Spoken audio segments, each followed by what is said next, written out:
রাত পেরোলেই আবহাওয়াতে বড়সড় পরিবর্তন। পশ্চিমী ঝঞ্ঝা এবং ঘূর্ণাবর্তের প্রভাবে আগামীকাল থেকেই বাংলার বিভিন্ন জেলায় বৃষ্টিপাতের পূর্বাভাস দিল আবহাওয়া দপ্তর। ইতিমধ্যেই মোট ৮টি জেলাতে বৃষ্টি হবে বলে জানা যাচ্ছে। এদিকে উপগ্রহ চিত্রে সরাসরি দেখা যাচ্ছে ইতিমধ্যেই উড়িষ্যা পর্যন্ত মেঘের আগমন ঘটেছে। আজকে রাতের মধ্যেই এই যে মেঘ এই মুহূর্তে অবস্থান করছে উড়িষ্যা এবং অন্ধ্রপ্রদেশ ও ছত্তিশগড় এলাকায়, এই মেঘমালা আগামী কয়েক ঘন্টার মধ্যে আরও উত্তর পূর্ব দিকে এগিয়ে এসে বাংলা, পশ্চিমবঙ্গ এবং বাংলাদেশে প্রবেশ করবে। এর ফলে কী হবে, আজকে রাত থেকে আকাশ মেঘলা হতে শুরু করবে। আগামীকাল দিনভর মেঘলা আকাশ থাকবে এবং বিভিন্ন জেলায় বৃষ্টিপাতের সম্ভাবনা রয়েছে। অন্যদিকে বঙ্গোপসাগরে ইতিমধ্যেই আরও একটি ওয়েদার সিস্টেম জন্ম নিয়েছে। একটি নিম্নচাপ, গভীর নিম্নচাপ কার্যত অবস্থান করছে দক্ষিণ বঙ্গোপসাগরে। এদিকে শ্রীলঙ্কা আর এদিকে সুমাত্রার বান্দাজ সংলগ্ন ঠিক মধ্যবর্তী অংশে এই নিম্নচাপটি অবস্থান করছে। এর জেরেও দক্ষিণ বঙ্গোপসাগর সহ ধীরে ধীরে কিন্তু মধ্য বঙ্গোপসাগরেও এবার মেঘ ঢুকতে শুরু করেছে। তো সব মিলিয়ে একটা আবহাওয়াতে ফের বড়সড় পরিবর্তনের সম্ভাবনা আগামী কাল থেকেই ধরা পড়বে, বিশেষ করে বাংলার আবহাওয়াতে। এদিকে জাঁকিয়ে ঠান্ডা শুরু হয়ে গিয়েছে বাংলা জুড়ে। পশ্চিমের জেলাগুলির তাপমাত্রা ইতিমধ্যেই ৯ ডিগ্রির ঘরে নেমেছে, ফলে একটা জাঁকুনি দিয়ে ঠান্ডা কিন্তু অনুভূত হতে শুরু করেছে। তবে এই ঠান্ডা আগামীকাল থেকে ফের উধাও হয়ে যাবে, কেননা আগামীকাল থেকেই তাপমাত্রা বাড়ার সম্ভাবনা রয়েছে। আকাশ মেঘলা হলেই তাপমাত্রা ফের এক লাফে কোথাও কোথাও ৩ থেকে ৪ ডিগ্রি পর্যন্ত বেড়ে যাওয়ার সম্ভাবনা রয়েছে। সব মিলিয়ে আবহাওয়াতে ফের পরিবর্তন শুরু হতে চলেছে আগামী কয়েক ঘন্টার মধ্যেই।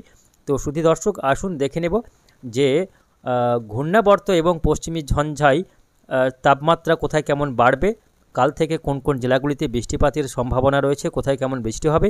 বিস্তারিত জানতে অবশ্যই ভিডিওটিকে শেষ পর্যন্ত দেখবেন। এই মুহূর্তে আপনি কোন জেলা থেকে দেখছেন অবশ্যই আপনাদের জেলার নামটি আমাদের ভিডিওর কমেন্ট বক্সে লিখে জানাবেন। তো প্রথমে আমরা দেখে নেব একটু নিম্নচাপের পরিস্থিতিটা এই মুহূর্তে বঙ্গোপসাগরে কোথায় কেমন রয়েছে। তো ইতিমধ্যেই কিন্তু আমরা দেখতে পাচ্ছি একটি ওয়েদার সিস্টেম, দেখুন ঠিক এই অংশে অবস্থান করছে। যেটা বলছিলাম, এখানে নিম্নচাপটি রয়েছে এবং এই নিম্নচাপ ধীরে ধীরে উত্তর পশ্চিম দিকে এগিয়ে আসার সম্ভাবনা রয়েছে। অর্থাৎ প্রাথমিক যে এর অভিমুখ রয়েছে সেটা কিন্তু তামিলনাড়ু উপকূলের দিকে এগিয়ে আসার সম্ভাবনা রয়েছে। যাই হোক, এই নিম্নচাপ বাংলার আবহাওয়াতে কতটা প্রভাব ফেলবে তা নিয়ে এই মুহূর্তে তেমন কোনো আপডেট পাওয়া যাচ্ছে না। তবে এর প্রভাবে ইতিমধ্যেই বৃষ্টি শুরু হয়ে গিয়েছে শ্রীলঙ্কা এবং সংলগ্ন তামিলনাড়ু উপকূলের বিভিন্ন এলাকাতে। এই নিম্নচাপের ফলে বিক্ষিপ্তভাবে হালকা থেকে মাঝারি বৃষ্টি শুরু হয়ে গিয়েছে। আর এদিকে বাংলাতে আগামীকাল থেকে যে বৃষ্টিটা হবে তার মূল কারণটি হচ্ছে পশ্চিমী ঝঞ্ঝা এবং ঘূর্ণাবর্ত। এই যে একটা পশ্চিমী ঝঞ্ঝা ইতিমধ্যেই ঢুকতে দেখা যাচ্ছে জম্মু কাশ্মীরে। এই পশ্চিমী ঝঞ্ঝা ধীরে ধীরে নেমে আসবে পূর্ব দিকে, কিছুটা সরাসরি পূর্ব দিকে সরবে, আর কিছুটা পশ্চিমী ঝঞ্ঝার অংশ হিমালয়ের গা ধরে নেমে আসবে নেপাল, তার সঙ্গে সিকিম, ভুটান, এই অংশ দিয়ে নেমে আসবে। এর ফলে উত্তরবঙ্গের জেলাগুলিতে যেমন তুষারপাতের আশঙ্কা রয়েছে, তার পাশাপাশি এর প্রভাবে একটি ঘূর্ণাবর্ত ইতিমধ্যে তৈরি হয়েছে। দেখুন এই অংশে অবস্থান করছে। এই ঘূর্ণাবর্ত ধীরে ধীরে কিন্তু পূর্ব দিকে সরে আসবে। আগামী ২৪ ঘন্টায় এই ঘূর্ণাবর্তটি ধীরে ধীরে বিহারের দিকে এগিয়ে আসবে। এর ফলে আগামী কাল থেকে বৃষ্টি হতে পারে বিহার, ঝাড়খণ্ড সংলগ্ন পশ্চিমবঙ্গের বিভিন্ন জেলা, বাংলাদেশের রাজশাহী। অন্যদিকে একটি ঘূর্ণাবর্ত দেখা যাচ্ছে সক্রিয় হতে দেখা যাচ্ছে উত্তর বঙ্গোপসাগরে, যার কারণে এখান থেকে অর্থাৎ বঙ্গোপসাগর থেকেও আর্দ্রতাপূর্ণ বাতাস ঢুকতে শুরু করেছে উড়িষ্যা এবং পশ্চিমবঙ্গের উপকূলবর্তী এলাকায়। এবার কিন্তু যে উত্তরে হাওয়াটা বইছিল, যার কারণে তাপমাত্রার নাম ছিল, সেই উত্তরে হাওয়াটা এবার বাধাপ্রাপ্ত হবে ঘূর্ণাবর্তের কারণে। এর ফলে উত্তরে হাওয়া ফের বাঁক নিয়ে আবারও পশ্চিম দিকে সরে যাবে। তার পরিবর্তে বঙ্গোপসাগর থেকে দক্ষিণা বাতাস ঢুকতে শুরু করবে। এর ফলে কী হবে, তাপমাত্রা যেমন বাড়বে, বাতাসে আর্দ্রতার মাত্রাও বাড়বে এবং বজ্রগর্ভ মেঘের সঞ্চার হবে বাংলাসহ উড়িষ্যা, ঝাড়খণ্ড এবং বিহারের বিভিন্ন এলাকায়। আপনাদের দেখাবো একটু মেঘের পরিস্থিতিটা আগামীকাল কেমন থাকবে। আগামীকাল সোমবার দেখুন মেঘ ঢুকে পড়বে, যেটা এই মুহূর্তে মেঘ বিহারের এই অংশে রয়েছে, সেটা আরও পূর্ব দিকে সরবে এবং উত্তর পূর্ব দিকে এগিয়ে এসে বিহার, ঝাড়খণ্ড এবং পশ্চিমবঙ্গ, বাংলাদেশের রংপুর, রাজশাহী, ময়মনসিংহ এই সমস্ত এলাকায় মেঘলা আকাশ দেখা যাবে আগামীকাল থেকেই। এই যে মেঘলা আকাশ দেখা যাচ্ছে এটা দিনভর থাকবে। কলকাতা, হাওড়া, হুগলি, উত্তর দক্ষিণ 24 পরগনা, মেদিনীপুর, ঝাড়গ্রাম, বর্ধমান, বীরভূম, মুর্শিদাবাদ, নদিয়া, উত্তরবঙ্গের মালদা, দিনাজপুর, আলিপুরদুয়ার, কোচবিহার এই জেলাগুলিতে আগামীকাল দিনভর মেঘলা আকাশ থাকবে।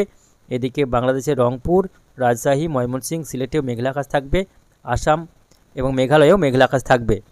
এর পাশাপাশি আগামীকাল বৃষ্টিও দেখা যাচ্ছে যে বিভিন্ন এলাকায় বৃষ্টি শুরু হয়ে যাবে আগামীকাল সোমবার। দেখুন, বিশেষ করে পশ্চিমের জেলাগুলিতে বৃষ্টিটা হবে। মূলত বিহারের এই যে দেওঘর, তার সঙ্গে রয়েছে ভগলপুর, এই সমস্ত এলাকায় বৃষ্টি শুরু হবে আগামীকাল সকাল থেকেই। এর পাশাপাশি সংলগ্ন পশ্চিমবঙ্গের বীরভূম জেলা, মুর্শিদাবাদ জেলা এবং পশ্চিম বর্ধমান জেলা, বাঁকুড়া, পুরুলিয়া এবং ঝাড়গ্রাম, মেদিনীপুর এই জেলাগুলিতে বৃষ্টিপাতের সম্ভাবনা রয়েছে। তার সঙ্গে মালদাতে কিছুটা বৃষ্টি হবে। দক্ষিণ দিনাজপুরে বৃষ্টিপাতের সম্ভাবনা রয়েছে। আমরা দেখে নেব কোথায় কেমন বৃষ্টিপাতের সম্ভাবনা রয়েছে। তবে এই যে বৃষ্টিটা হবে এটা কিন্তু খুবই হালকা বৃষ্টি, কোথাও ছিটে ফোঁটা, কোথাও একটু হালকা মাত্রার বৃষ্টি হবে। কোনো ভারী বৃষ্টির কোনো দুর্যোগের আশঙ্কা কোনো থাকছে না, শুধুমাত্র হালকা বৃষ্টিপাতেরই সম্ভাবনা বেশি রয়েছে। দেখুন, আগামীকাল বৃষ্টি হবে এদিকে খড়গপুর, তার সঙ্গে বালিচক, ঝাড়গ্রাম, চাকুলিয়া, এদিকে গোপীবল্লভপুর, তার সঙ্গে বৃষ্টি হবে গোয়ালতর, চন্দ্রকোনা, কতুলপুর, আরামবাগে হালকা বৃষ্টি রয়েছে। বাঁকুড়াতে বৃষ্টি হবে, তার সঙ্গে পুরুলিয়াতে বৃষ্টি হবে, খাতড়া, সোনামুখী, বর্ধমানে বৃষ্টি হবে, গুসকরাতে বৃষ্টি রয়েছে। তার সঙ্গে বৃষ্টি হবে এদিকে আসানসোল, চিত্তরঞ্জন, বীরভূমের বোলপুর, সিউড়ি এইসব এলাকাতেও বৃষ্টি রয়েছে আগামীকাল সোমবার। কিছুটা হালকা বৃষ্টি হতে পারে মুর্শিদাবাদ জেলার জঙ্গিপুর, আজিমগঞ্জ এই সমস্ত এলাকা, বীরভূমের রামপুরহাটে কিছুটা বৃষ্টি লক্ষ্য করা যাচ্ছে আগামীকাল। তো এই সমস্ত এলাকাগুলিতে বৃষ্টি হবে। পাশাপাশি বাংলাদেশের রাজশাহীতে কিছুটা বৃষ্টি হবে এবং রংপুরের বিভিন্ন এলাকাতে আগামীকাল হালকা বৃষ্টিপাতের একটা সম্ভাবনা রয়েছে।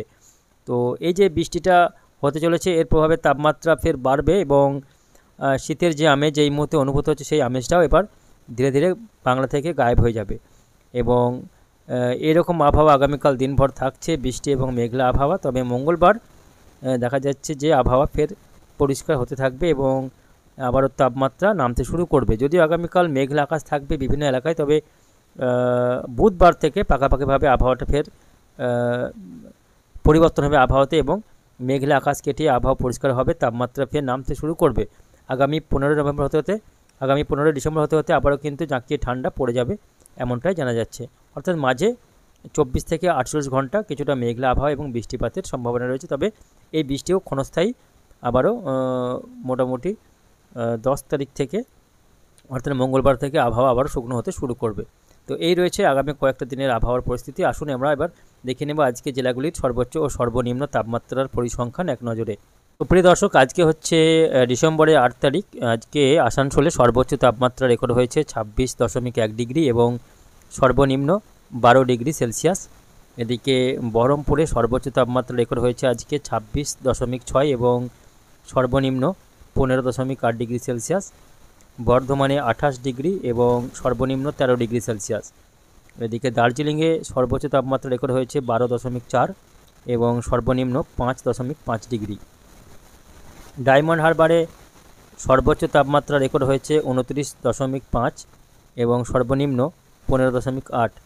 এদিকে দীঘার তাপমাত্রা রয়েছে আজকে 29.3, সর্বনিম্ন 15.8 ডিগ্রি।